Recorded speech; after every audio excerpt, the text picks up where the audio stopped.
Before we watch this video, I want to say something. On this channel, I've been talking about different conflicts happening around the world, and sometimes the videos I show focus on the darker side of what is going on. But every country has different stories and different perspectives. I came across this video from someone who has spent time in Iran, and he is showing another side of the country, the culture, the people, and everyday life. That doesn't mean everything is perfect, and it doesn't mean the difficult stories people talk about are not real either. My goal here is not to attack any country, and it's not to defend any government. My goal is simply to show different perspectives so people can think for themselves. So I want you to watch this video and see another side of Iran that we don't always see on the news. Then let me know in the comments what you think. You're the country I was warned about most, but the one I wish I didn't have to leave so soon. The people who told me not to visit are the ones that have never met the real you.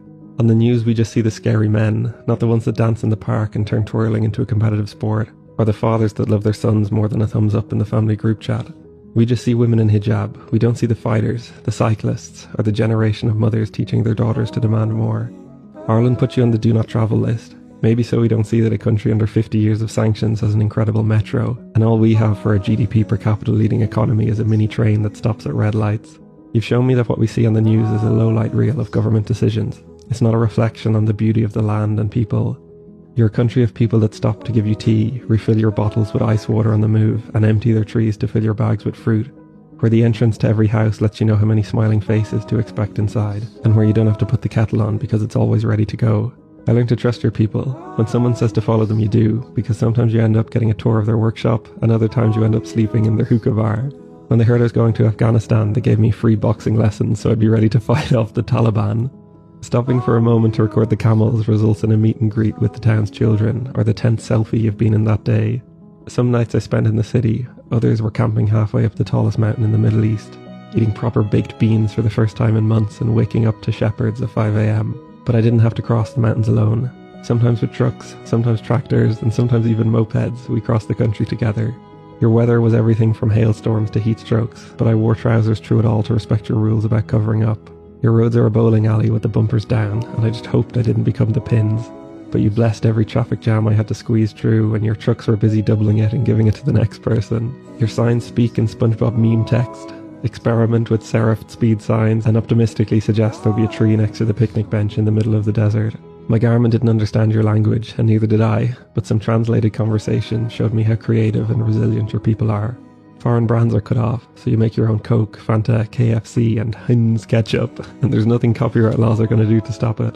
The internet is locked down, but a few SIM card and VPN tricks later and everyone's back online like nothing ever happened. It was far from touristy, but you never know when you'll meet an Irish lad in a supermarket dungeon toilet or a Korean guy walking home from Istanbul. To be honest though, it's the strongest sense of unfairness I felt so far. That it only took a few weeks and a trip to the embassy for me to get a visa, but your people could spend a lifetime trying and failing to get out. Where I become a multi-millionaire overnight, but some of the smartest and hardest working people I've ever seen make a few euro a day. I hope the optimism they have for the future is correct, and it won't be long until everything improves. So that was the Until video. then, I'd thank really you for... like to know what you think after watching it. Did it change your perspective in any way, or do you still feel the same as before? For me, I'm not trying to convince anyone of anything. I'm not saying this video tells the whole story either. I'm simply sharing another perspective from someone who has spent time there. Sometimes online we only see one side of a country, but the truth is every place has different realities, good and bad. Even in my own country, Nigeria, there are things outsiders might never see or fully understand.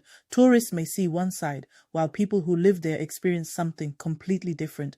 So I want to hear from you. What did you notice in this video? Did anything surprise you? Share your thoughts in the comments. I'd really like to read your perspective. And if you enjoy these kinds of discussions about what's happening around the world, please like, subscribe, and share the channel. I have many more videos coming where we explore different viewpoints and try to understand the bigger picture. Thank you for watching.